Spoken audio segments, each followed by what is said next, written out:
Hello, I'm Michael Hingston, a writer and book publisher in Edmonton, Alberta, Canada, and this is my daughter Bridget. I'm Bridget, this is my dad Mike. And this is Mike and Bridget Write. And today we're going to be talking about our favorite books that we read in 2020. Obviously it was a bit of a weird year all around, so some of us had more time to read, some of us had less time, but all in all I would say we both found some books we liked this year. Yeah, so we're going to give you a top 5 rundown, like each of us, in, for me, the order which I read them, and for you, the order which... It's the order in which I thought of them just now. So if we can be smart at editing, the pictures are going to appear on the screen. So if you're seeing that, we're good at editing, and if you're not seeing that, we're not good at editing. If you're not seeing it, forget we said anything. If you're not seeing it, you probably won't even see this video, so...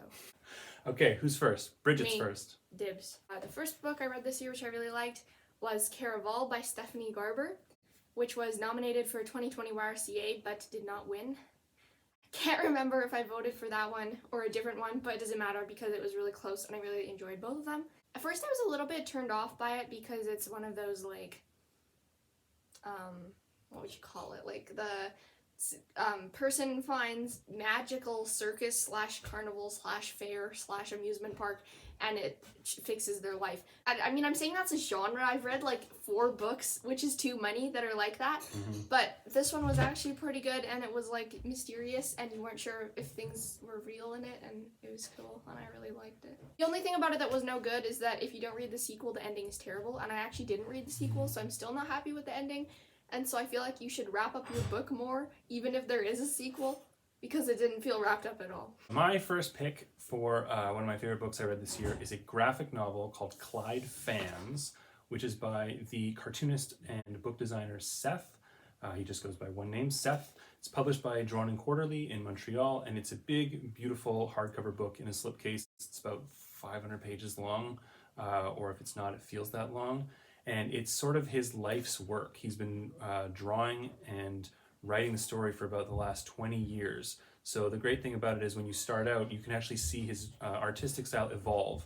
It's basically the story of a fan company, like a fan you'd use to cool your house, in a small town in Ontario, and it sort of tells the story of the proprietor and a bunch of other people who live on the street and the proprietor's family and friends, and is really a beautiful story. If you've ever seen Seth's other stuff, it's very much in line with that, but the package is just amazing, and the story, it really feels like the culmination of a life's work, so highly recommended.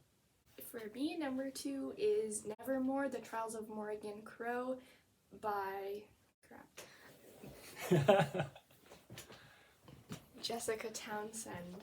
It's funny because I was also a little bit worried that this one would be like a trope kind of, and I mean I guess it was, but like that's not always bad, I guess, is what I'm learning, because this was like the one where like, you know, you go to a magical world, except she kind of already lived in a magical world and then went to this like Nevermoor part of it, and it was like so magical, and I was like, but you already live in a magical world. But it's fine, I'm selling this book short because it was actually really good and really cool, and kind of did that trope justice, I guess, because so many people wreck that trope, but this person didn't, so that was good. This person, whose name I still can't remember, Jessica Townsend. The book was actually junior YRCA nominated, did not win. In my opinion, it should have been intermediate because I feel like, I don't know, I feel like it was more complicated than junior books are usually. For people who don't know, what's the YRCA?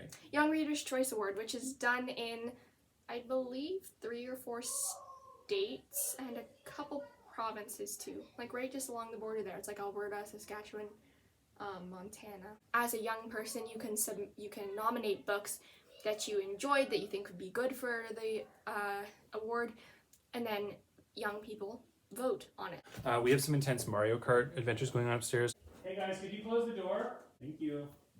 People get angry when they get hit by a red shell. My next pick for one of my favorite books I read this year is a classic novel that I read for the first time called True Grit by Charles Portis.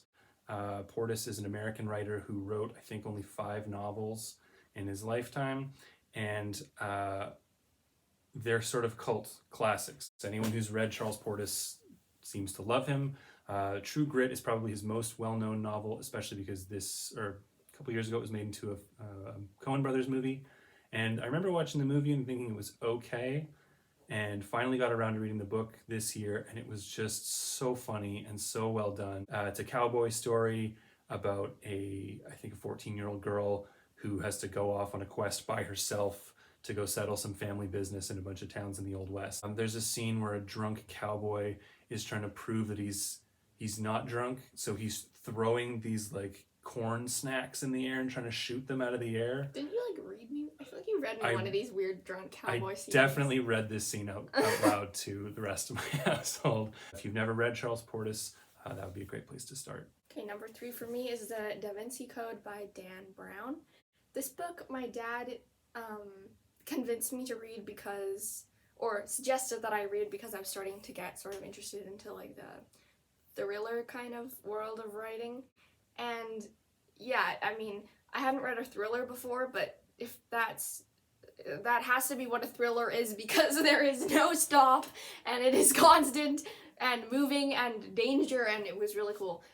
It also talked a lot about like pre-Christianity religions, which is really cool because I think religions are really interesting. It's kind of, the whole book is kind of a conspiracy theory. So it's like, as you're reading it, you're like, oh yeah, that totally makes sense. And at the end, you're like, wait, that's just a conspiracy theory. Like, that's not actually what most people who have to do with art actually think.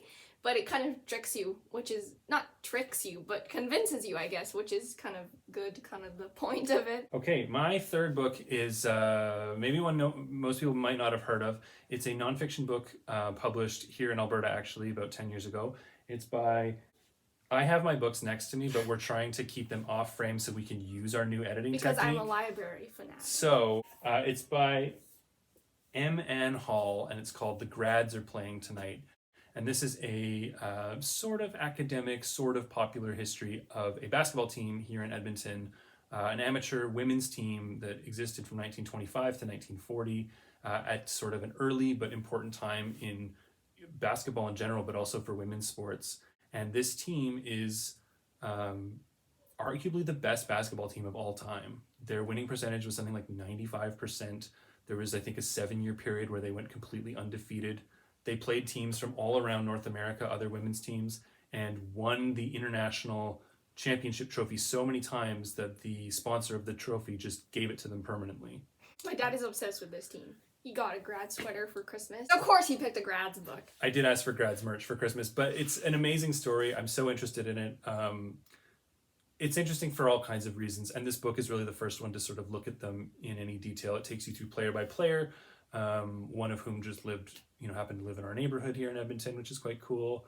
And then also there's a huge archive of their stuff that's about a 5-minute car ride from our house at a gym here in town. So it's a really interesting piece of local history, but I think of interest to anyone interested in women's sports or basketball in general. Next for me is Little Women by Louisa May Alcott, which is of both parts of it, which is of course a classic. And I had wanted to read for quite a while. My dad got me a copy of it from the airport, probably 2 years ago. But I never read very much of it because the first few chapters are kind of boring, and my mom actually read it and she said it was really good once you get past the first little bit of it. So then I read it and I was really impressed with it. I really liked it. It would be interesting for me to read some of the other literature at that time because they're like, oh, it was so progressive. I'm like, oh, was it? Like, I don't know, because I haven't read anything else in that time. So I don't know, but I bet it was. And then I watched the 2019 movie, which I really liked. And now I'm kind of obsessed with it. And I was Joe March for Halloween, and it was awesome. My dad read it too. Yeah, our whole family has now read it, and except for my brother. Except for Bridget's little brother. Oh, he's 9, so that's okay. He'll get there. And we all loved it. What a great book. Mm-hmm. My fourth book is a novel. I'm a big fan of literature in translation. I can't speak or read any other languages, but I love reading fiction and nonfiction from other cultures and other languages, just to see sort of the different traditions that writers work in and the different things they sort of bring to the table. And the novel I'm picking is called Revenge of the Translator by a French novelist named Brice Matthieussent, and it's translated into English by Emma Ramadan, and was published by a really great press called Deep Vellum, and specializes in works in translation. This is a very French novel.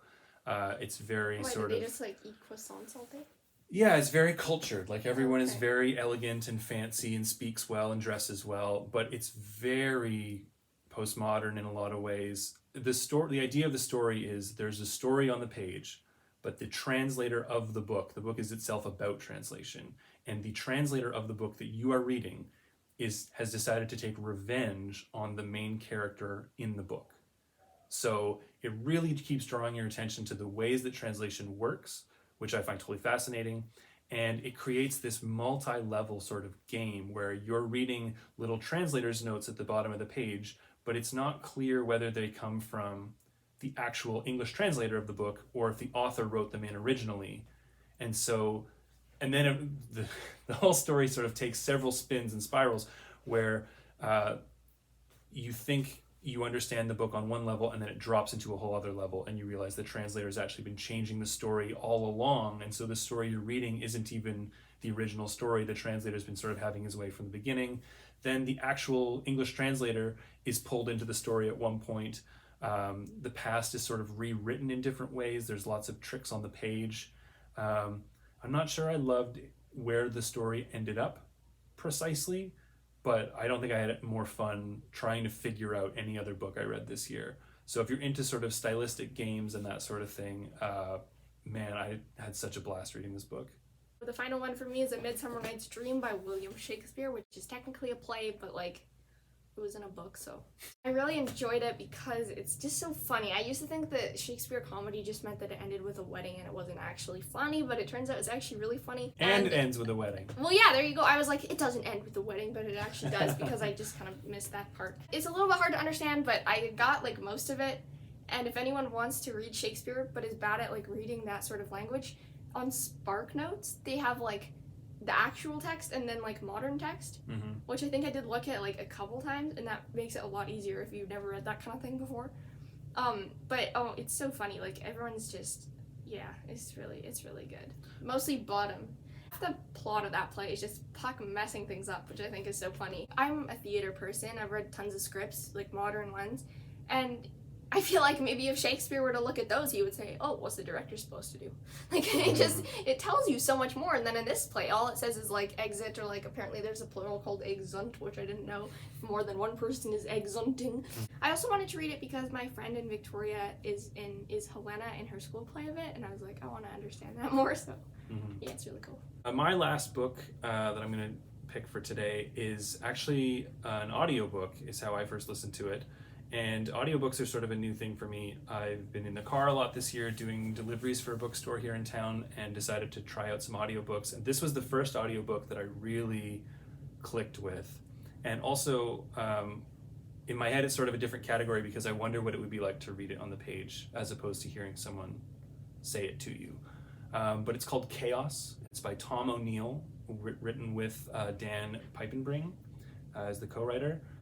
And this is basically an obsessive, long, again, sort of like Clyde Fans. It's probably 20 years in the making, I think is how long it took to produce this book, about the Charles Manson murders.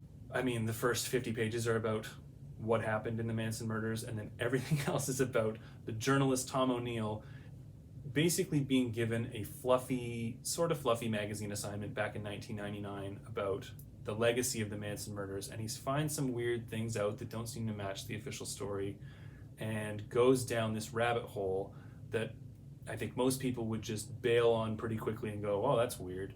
And he just spends the next 20 years trying to figure out what it all means. It sort of blossoms and blooms in all kinds of interesting directions, from, LSD in the Summer of Love to the CIA's COINTELPRO program, to the JFK assassination is brought in at one point, and it all sounds very conspiracy theory, and it is, but it also is just really exhilarating to just see a really good journalist at work.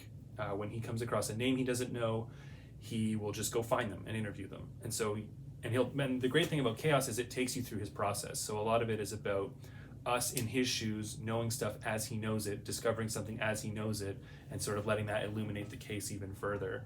Again, it doesn't lead to like a grand unified theory of the 60s or anything like that, but it was totally fascinating and perfect for an audiobook, I think. O'Neill doesn't narrate it himself, but the audiobook reader really is like an ideal voice to have in your ear as this crazy story just keeps going and keeps going. Okay, that's all. Thanks for watching. We'll see you in 2021. I'm Nick Bottom and I'm a donkey.